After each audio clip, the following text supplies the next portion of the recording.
friends, welcome to our session on career counseling called Pratibha Samvardhan, and today we are discussing in detail about the various unexplored countries where you can go ahead and have a blissful and a beautiful career, where you can pursue the career of your choice. You can study in different universities in different countries.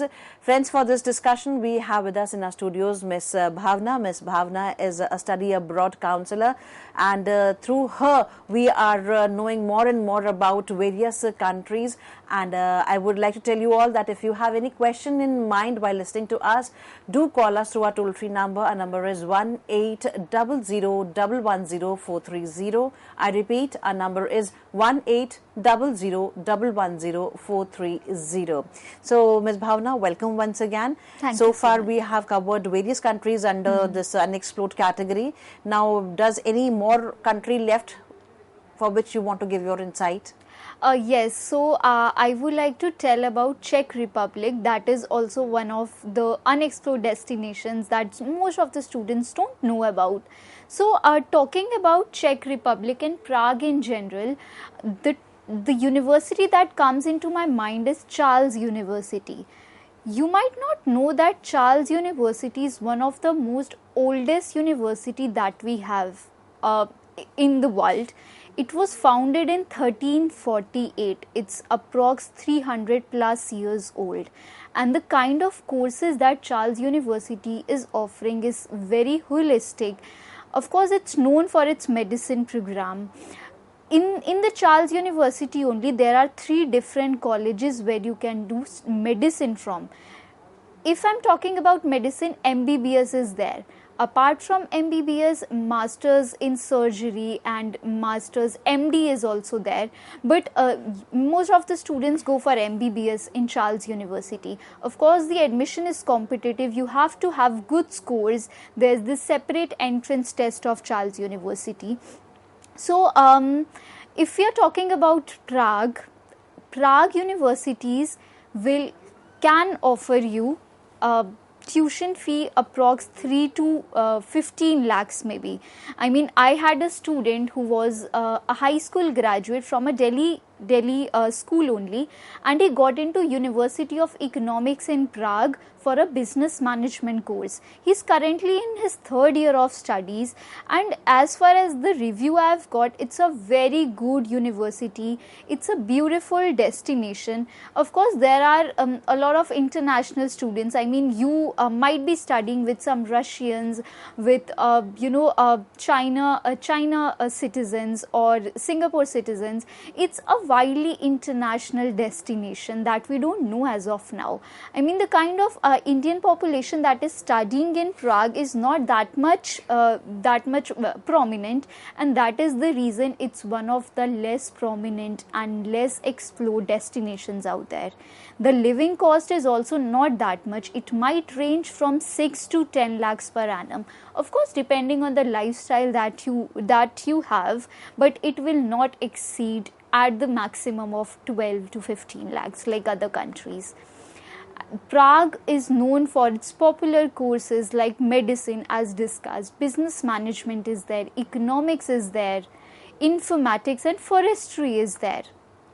Some of the universities those are known in Prague is University of Economics and Charles Universities. These are the top universities that come into my mind. So I think I'm done with most of the universities in the less explored table, and I would like to tell you, like, these universities are truly value for money, where you can make the best out of the country and the opportunities that is provided with a beautiful ambience, beautiful environment that you live. And of course, you'll understand why these are highly ranked in the happiness index, why they are called to have work-life balance, and what is the life situation over there. Of course, when you are living in these countries and you are studying in these countries, you will have exposure to the secondary language apart from Hindi and English. So I think those were the countries that comes into my mind when we talk about the Let's Explored Destinations. Definitely, you have given a very, crisp and a clear idea about these unexplored areas, destinations where one can move ahead. Now, one more country which is, coming into my mind, and the people love to go there. It's Singapore. So, in which category does this Singapore falls, and how one can move ahead and go there and study there? I'm so glad that you asked me about Singapore. So, Singapore is one of the Asian country, of course. And the fact that we have not discussed Singapore is that it's not much of a less explored destination. It's widely explored, and we have n number of students who are going to Singapore for their undergrad and the postgrad studies. So we Asians are generally very academic in nature. We are considered as the smartest of when compared to the entire all the continents in general. So Singapore universities are highly academic and very competitive in nature. When we are talking about Singapore, the top 3 universities that come into my mind is NUS, NTU and SMU. National University of Singapore, Nanyang Technological University and Singapore Management Universities. Now these are the top 3 universities with the top 2 in top 20 of the global ranking. They want students who are highly academic in nature. I mean, I remember 3 of my students got into NUS, NTU and NTU for the tech related programs, and all the 3 students were above 95%. Now if we are coming across a students who is not very highly academic, that is the reason Singapore cannot be into the picture. Also, one of the reasons Singapore is very dicey amongst the international studies is they do not provide post-study work permit. I mean, like US or UK or Canada, Australia, they provide 2 to 5 years of post-study work permit depending on the country, of course. Singapore has 0 years of post-study work permit. If you manage to take a job while you are undergrad and you have a company who can sponsor your visa, you can stay in Singapore. But if you don't have a visa sponsored by any company, you'll have to come back to your native country, of course. And that is one of the reason that might be a gamble for us as an international students, because we'll be paying hefty amount for our undergrad or postgrad studies, and we would want to have that international exposure in our CV. That is one of the main criteria why a student is going abroad. So that is one of the reason. First, it's not in the less explored region, and why it is not that much popular in terms of the studies. One has to manage himself or herself. Exactly. So if you manage to get into NUS or NTU, I mean, you can go. I mean, it's the best university of a developed country that we are talking about. But apart from that, if universities comes down the grading, I mean, you'll have to give it a second thought, or you have to consider your alternate options for that. Definitely. So it's all depends on the students where to go about. Now, when we talk about the unexplored universities, the unexplored destinations, now the question arises, as you have yourself explained about various countries, whether it's Finland, Netherlands, Denmark, Czech Republic, you have always given a beautiful picture of the country, that they are the beautiful countries where one can go and can have a career, can study there, can live there, can have a beautiful career over there. So why, if the countries are so good, because for most thing which appears to our mind, whether we will be surviving there or not, and the beauty of the country, the surviving, the strategy over there, if all these points fulfill the criteria, then why we say that these are unexplored countries or the unexplored destinations? That's an excellent question, and I would be very grateful in answering that. So the first point why it's less explored is because people have this myth that there is language barrier.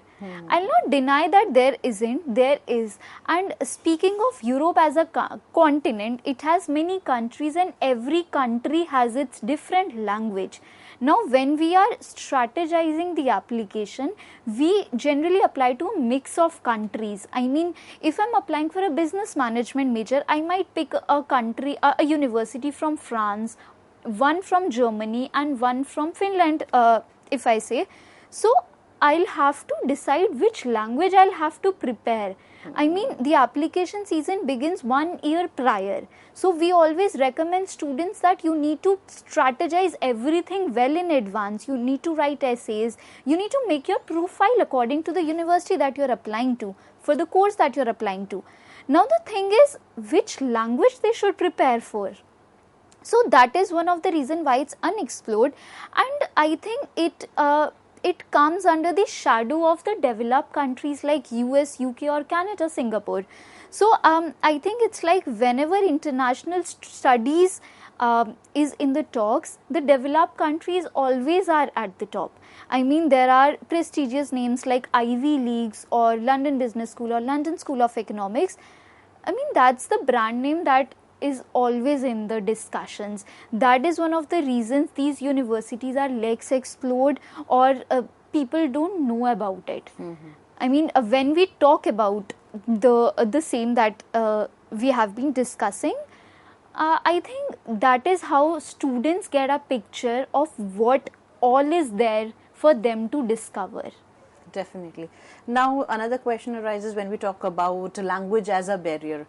Now, when I'm planning to go to the unexplored or the less explored countries for higher studies, now the question arises, मैं एक साथ कितनी सारी languages सीखूं पहले से? Because it is not possible. I may apply to 3 different countries, 4 different countries altogether, कि जहाँ मुझे admission मिला, I'll be taking admission over there.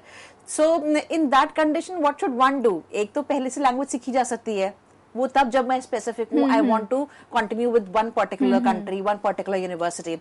Now, if I'm applying for the multiple universities in the multiple countries, now how many languages can I learn at a stretch?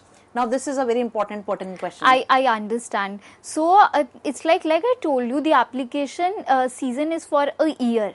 If you're starting in September, the application season will, continue to be in the picture till April or May. Now you have acceptances maybe in December or January. So you have a picture of where you have been admitted into and where you have received rejections from. So once we have this picture and once we have applied to our dream institutions, and if a student manages to get into a dream institution, then he has the surety that he'll be going into that university. So the acceptances rollouts in January, February. So we have this kind of feeling or this kind of decision that I want to go for, say, in France. So a student can start learning the language once he or she receives the acceptances.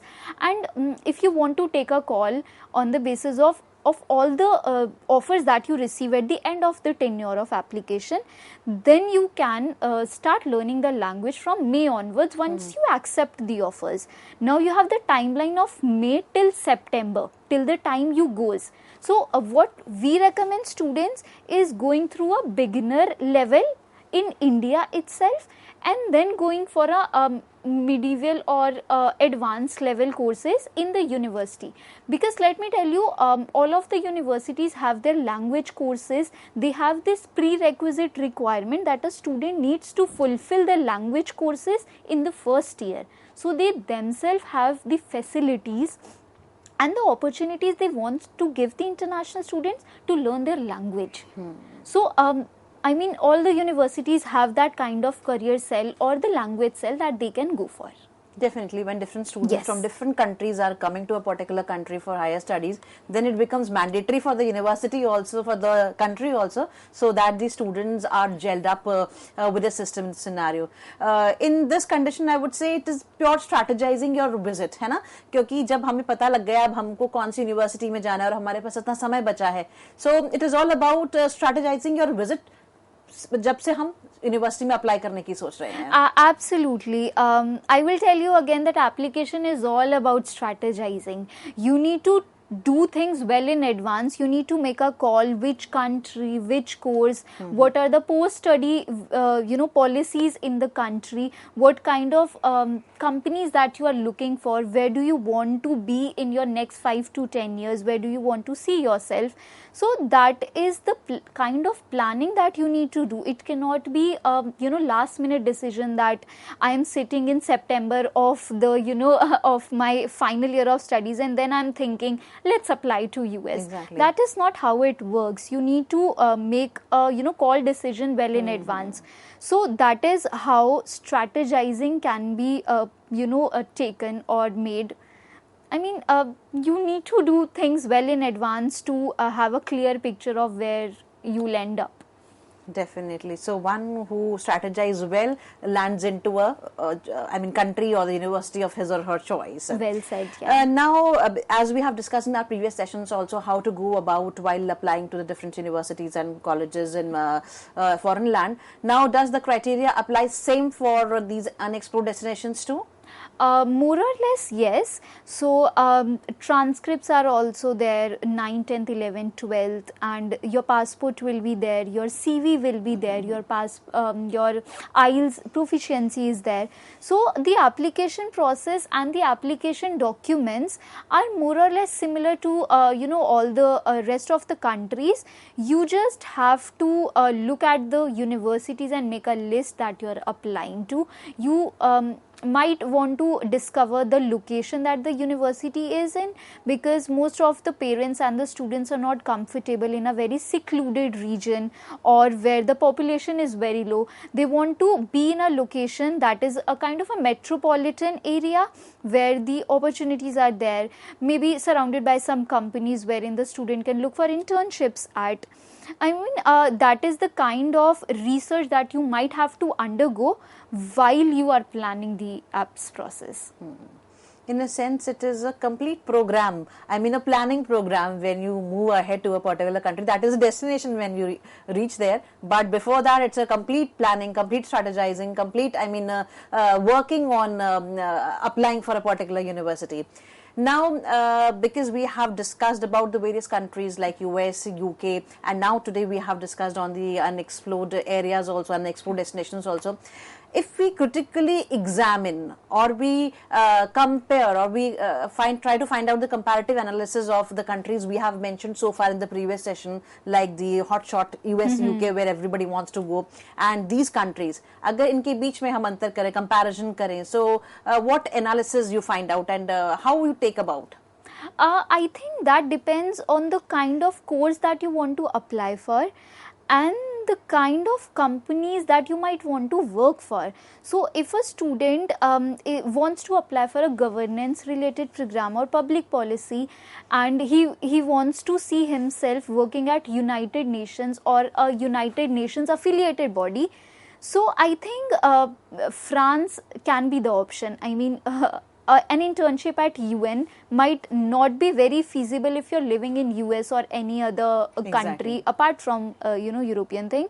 So that depends on your your expectations and the career you want to build for yourself. So if a student wants to be in the engineering field and he wants to work with NASA, so I think US can be the destination. So that depends. If you are looking at a university and you want to be in the Ivy League or the top notch everybody has heard name of, then you might go for a very high profile university or the high profile country. But you want to keep a low budgeted thing, you don't want to put pressure on your parents that much, and you want to have a very beautiful and a work-life balance kind of thing, then the less explored countries can be there, because US people or British people have a very a chaotic life in that regard.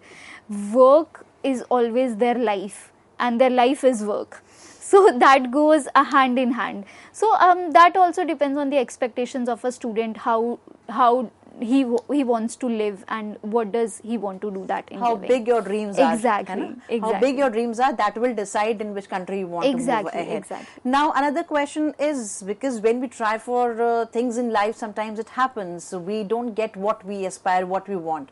Now you might be coming across many of students जो चाहते हैं कि US UK मिल जाए admission. If they are not able to get admission there, then does the criteria this unexplored universities and explored destinations helps them out?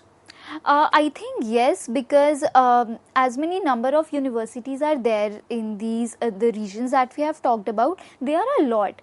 And having said that, there are a range of academic scores they'll be accepting.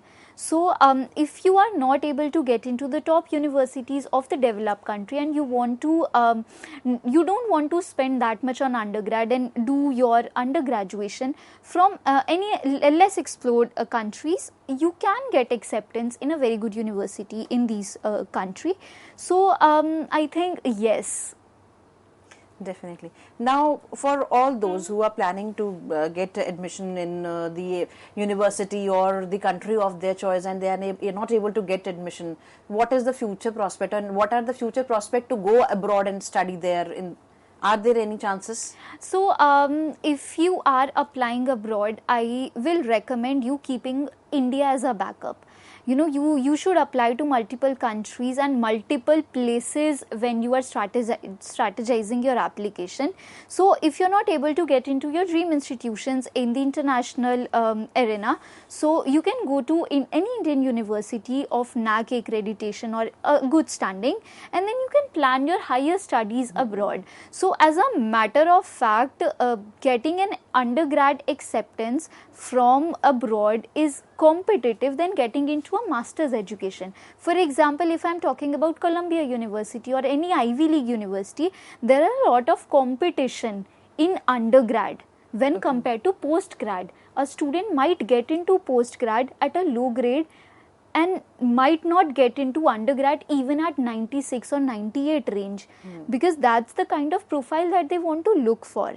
So I think if you're not able to get into any good institution in international, and you don't want to spend that much of money, just go to an Indian institution, build your profile, work on standardized test, do extracurriculars, get an internship or a research paper made, do things that are substantial and tangible in your profile, and then try again for a master's study, because the kind of education they are providing goes simultaneously for undergrad and postgrad as well. So after postgrad, you are eligible for that post-study work permit also, internship also, employability also, everything is also there in the picture. So I think you can go for masters. That means one should not, lose hope in any way. If one door is closed, definitely one should see that another door is waiting for him or her to be opened soon. Now we have talked a lot on profile building as well as on essays in the previous sessions. Now when we talk about unexplored destinations, how to prepare for profile building and essays. So what you can do is, you can take some standardized test like SET is there, ACT is there. Of course, there's not a requirement of these tests, but again your profile gets boosted in the process. Apart from it, you can do certain internship in your high school tenure. You can do an internship in 10th summer vacations, 11th summer vacations, and then focus on standardized tests in 12th. And when you're writing your essays, it's always profile related or your future goals related. So the kind of activities that you have done are the essay content, and what experiences that you have had doing that activity is the kind of content you can build up for your essays requirements.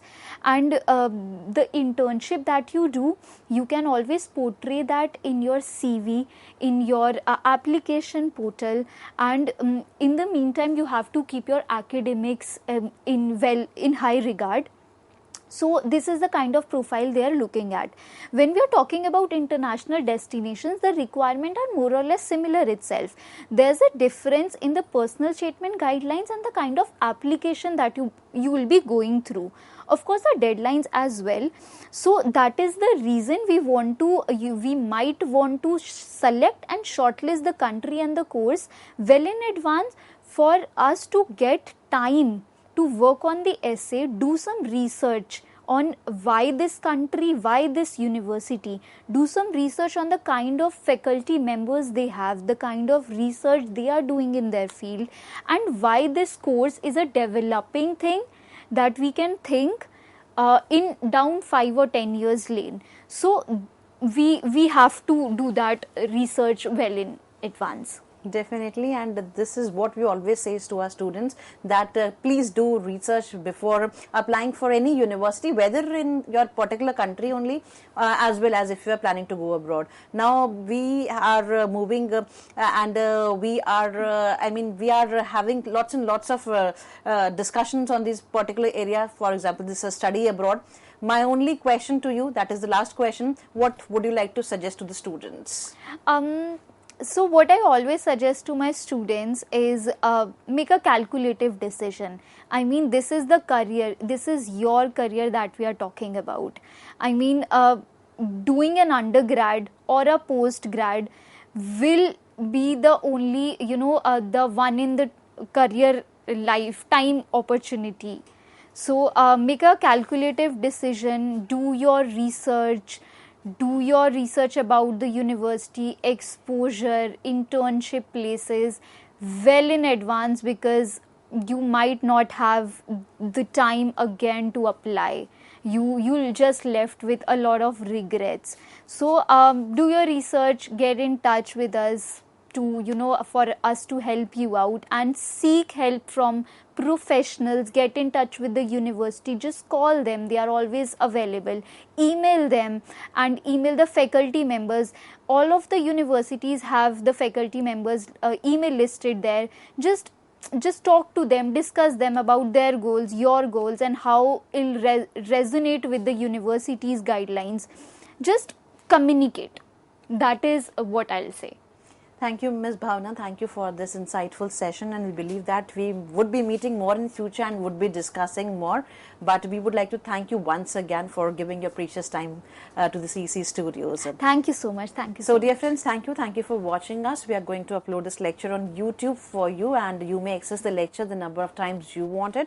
And afterwards, if you feel so that you have any question or if you have any feedback, do write to us at cecgurukul.live@gmail.com. We would be meeting next Thursday. Till then, take care. Goodbye.